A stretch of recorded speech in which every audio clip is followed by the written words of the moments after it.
going to do is we've knocked down the old Calamity Studio. We've come down to Kuala Lumpur, and what we're going to do is going to build a new recording studio, or mixing project studio. And over the next couple of minutes, we'll show you how we did it. Now, let's start with our bare room, and as you can hear, this is a concrete room. And it's 4 meters by 4 meters square and 3 meters high. It's a cube, which is the worst possible shape that you can have. Also, every single wall is concrete, and as you can hear, it's very, very live. We're going to soundproof it, and then we're going to make it look and sound really nice. But the first thing is some big ass power tools. We're going to build a little soundproof box for the computer to go in. But that soundproof box has to be ventilated, so what we're going to do is we're going to knock a hole through the wall so we can ventilate it with a big fan that we bought earlier. And here's a drill we're going to make lots and lots of noise with.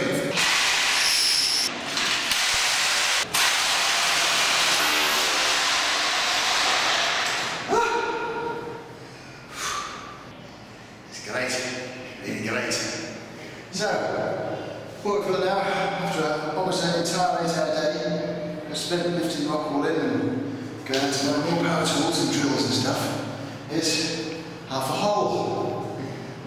Good morning, here we are starting day 2, and as you can see, I've made a right bloody mess of the outside wall. We're going to start drilling the hole from this side now.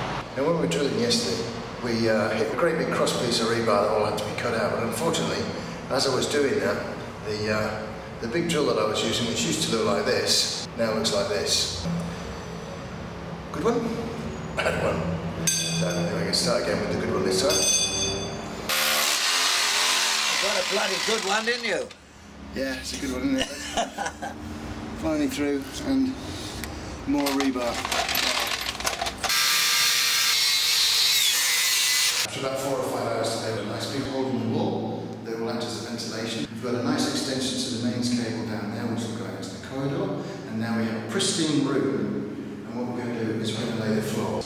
It's rubber, it's about 1/4 inch thick, to isolate the wood with another layer of something that will soak up sound from the floor to stop it going through downstairs.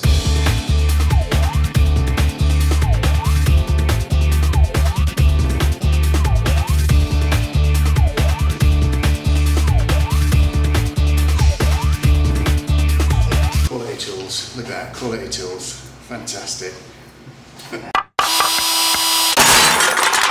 Yesterday we managed to get about half the floor down, so we've got rock wall 2 inches deep round about there.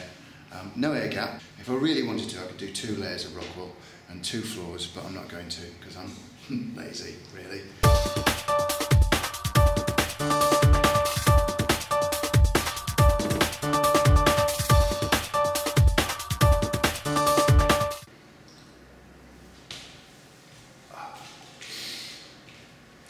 Good morning. 9 o'clock, day 4. Good morning. 9 o'clock, day 4 it is.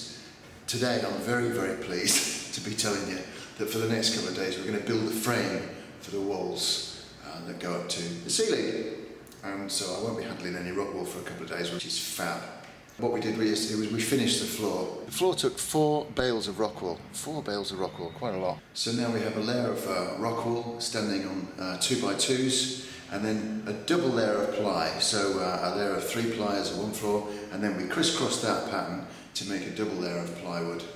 The walls don't actually touch the floor, or the floor doesn't touch the walls, but we have had to brace it to make sure that it's a solid floor. So what we've done is we've used these very heavy duty rubber absorbers in the contact points, so that the sound doesn't transmit directly from the floor to the walls, or from the walls to the floor.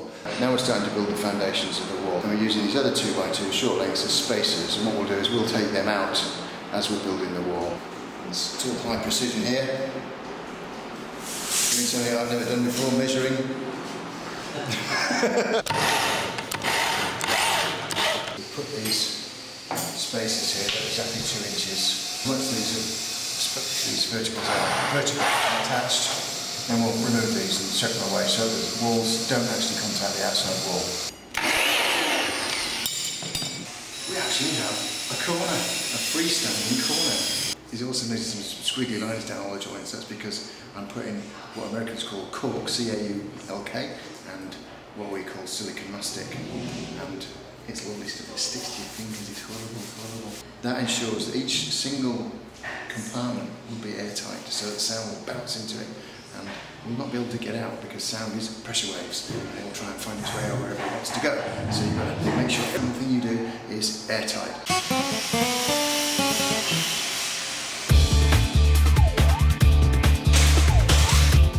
Good morning again, day 5 today, and I'm absolutely boiling already because I've just had a huge delivery of morning wood. A great big truck arrived and some large 3-metre long bits of lumber arrived, which we had to carry from the car park to the lift and then up the lift and through. And as usual, the delivery drivers don't like to help, not even when faced with bribery. So already, these little things are sent to testers, you know, just as sent to testers.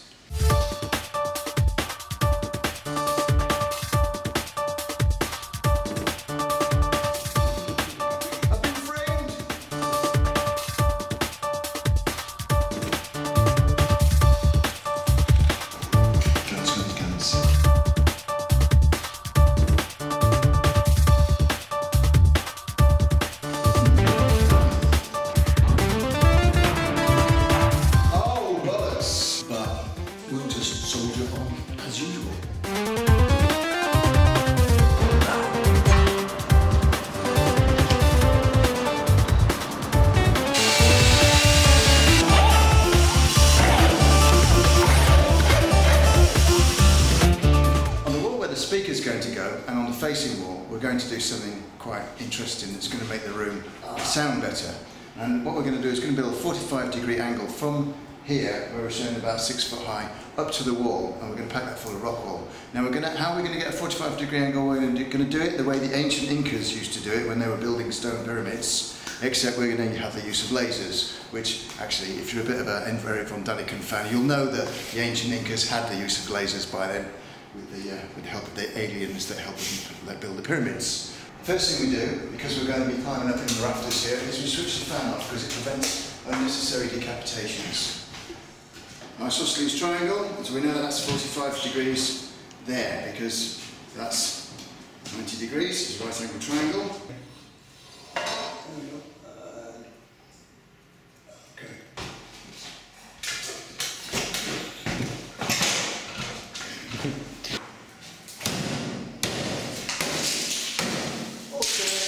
For a spirit level, number 33. Sledgehammer.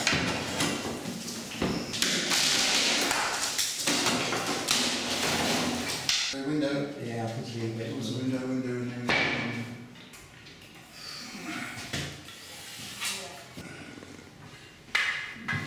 So, through the magic of science and the help of Eric von Daniken, we now have a straight line all well on the ceiling, which will mark the point of our bracer. Cup of tea, I think.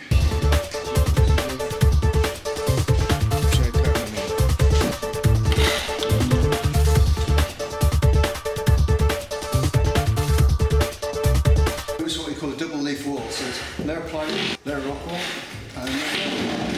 If you really wanted good separation, you build 2 frames. So there'd be a frame here with a layer of rock wool, and then a separate frame where the actual struts don't meet, and you would attach the outer layer of the plywood to that. Remember, the first thing we did on episode 1 was we drilled a great big hole in the exterior wall. Well, now we have our grill, the same size as a 12-inch long playing record, if you can remember what one of those is. Filled up the gaps in the grill with standard filter that you can get from every pet shop, and normally you use it to catch fish shit. But this time it'll be used to catch dust. Big smile.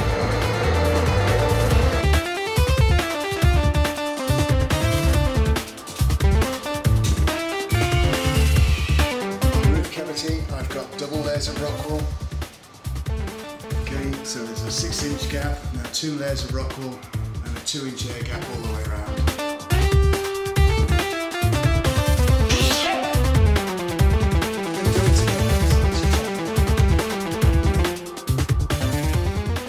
Stuff 2 slabs at a time now.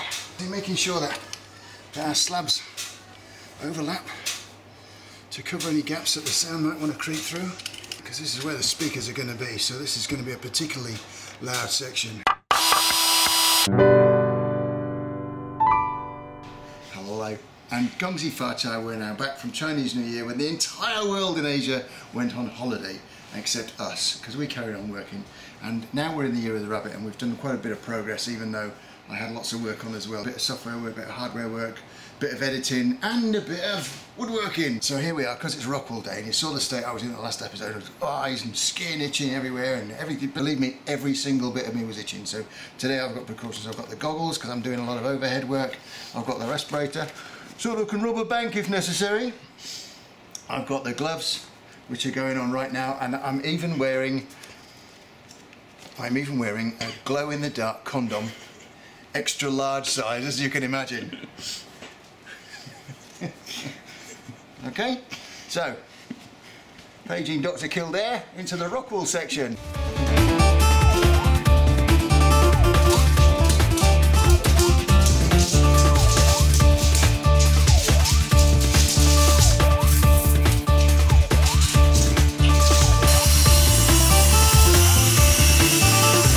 And we're getting to the final stages of airborne Rockwool now, because we're putting up the last two sections of the 30-degree ceiling, which is a nice sloping bit that's going to give that sort of cinema aspect to the sound. And we're packing that with 3 layers of Rockwool. Scratch, scratch. And at this point we're also putting in some really interesting bits like, can you tell what that's for?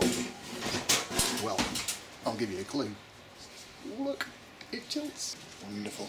And I'll give you a prize if you can guess what this is for. Yes, it's on the ceiling. And I'll give you a surprise if you can guess what's going here. Kids, if you ever want to try this at home, always wear protective clothing like I have been doing. And me. Yeah. And do what Michael's been doing and stay away from it as much as possible. We're just about to finish the roof.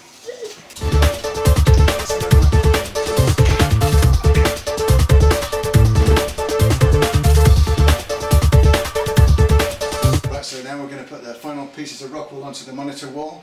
So all of my speakers are going to go here, my PC and everything, all the workstation stuff. So this is our second layer of Rockwool. The first layer is here, and then another air gap, and then the second 2 inches of 80 kilograms per metre squared Rockwool is going to this side, and that should sound very nice. There. Always remember, kids, to wash the carving knife before you give it back to Mummy. Hi. This is Saturday morning, it's the end of week 4, and we're all still itching, but thankfully all the Rockwool stuff is more or less done. I've got super chunks in the corner here, which are 32 triangles high, so that's 8 slabs of Rockwool. All the electricity's been put in, we've got electrical outputs, and also all the wiring, all my firewire connections, my USB. Some of the track lights are also up. All in this room there are now 31 bales of Rockwool. Now, I know you can't see them, but within these walls and over in these corners, 31 bales of Rockwool. That's more than an entire lorry load squeezed into this room.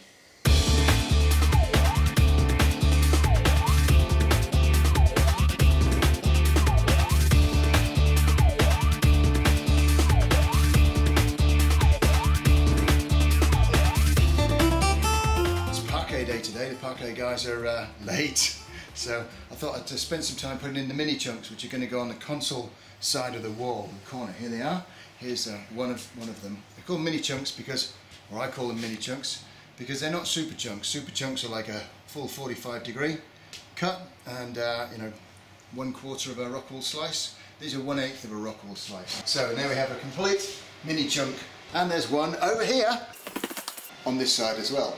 Don't forget, I've also got a full Rockwool wall behind this, and behind that an air gap, and then another wall full of Rockwool and plywood, and then another air gap, and then about 1.5 foot of concrete. So there's not going to be much noise getting out of the room that way. And this is what they look like finished. So the Rockwool is now hidden behind a tight layer of linen, and the beading all around makes it look like a big speaker, really.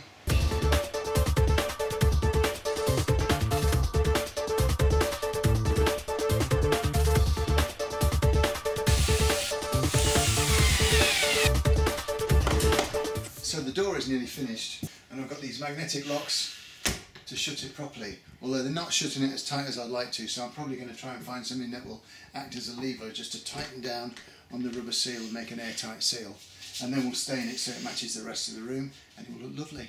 Some nice funny in-studio jokes like the lava lamps, which are a real cliche and hence appeal to my sense of humour, and also the mirror ball, which is just so lovely and quiche. I just couldn't resist having one in the apex here. The track lights are all new because the first lot we got in, made by a company called Eurolight, out of 24 of them, 21 exploded within a day. How's that? Complete rubbish. So we threw them all out, and the new ones look much nicer, and none of them so far in a week have exploded yet, which is a good sign. And I've got my wall mic inputs all ready, one on each side of the room. So it's great. I've got my leather caps, I've got absorption, the sound's really nice, super chunks. And I've got these rather neat solutions for when the wires come through the wall. These are basically a draft excluder, two sides of it, put together and nailed into the wall, and that acts like a nice shield to keep the rock wall out. So still a few things left to do, but as you can see in the last 2 weeks things have really accelerated, everything's come together. Considering that I have never done anything woodworking style or DIY to this extent anyway, I think this is kind of a big project to take on. And all I can say to people who do watch this video is don't be afraid of doing it. It's hard work and you need the time off to do it. But at the end of the day it's very rewarding because you can keep changing the plans to what you want it to be. In fact, my original design was much simpler, but as we've gone along the design has got more complex because I've thought of new things to add, and you just can't do that when you've engaged a contractor, but when you do it yourself you can. Now we're building the box for the server, which is going to be soundproofed.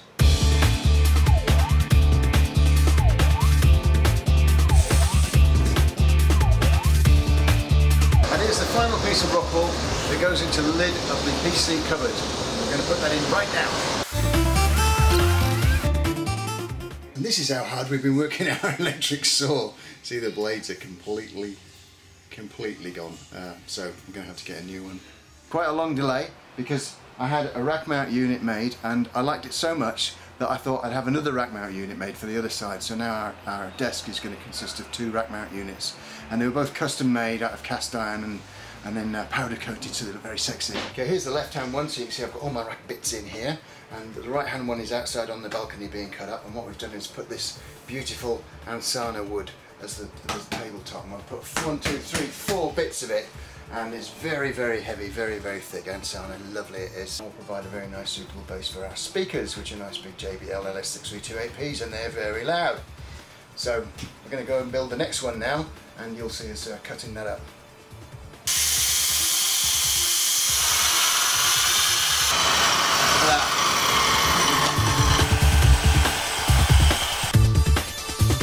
This is the kind of thing I like to see. That's perfect.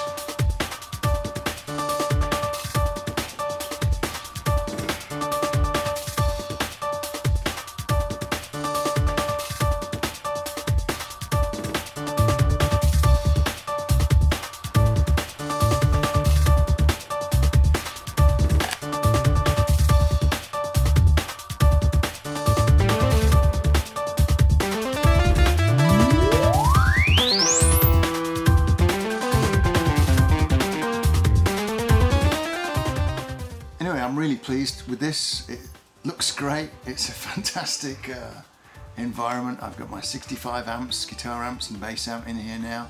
They all sound lovely, the guitars sound nice. The only problem I'm having at the moment is when I play my guitar amp really loud, the other guitars on the wall, these, resonate. So when I'm recording I'm going to have to actually take them out of the room.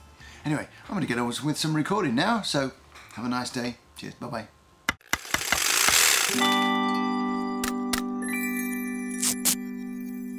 This is what you get when you use your balcony as the woodworking bench. You get wood everywhere, but also rain stops play. Look at that. That's the rain over Kuala Lumpur. Now in the distance you can barely see. There's the Petronas Towers, and hidden completely by the rain. Amazing.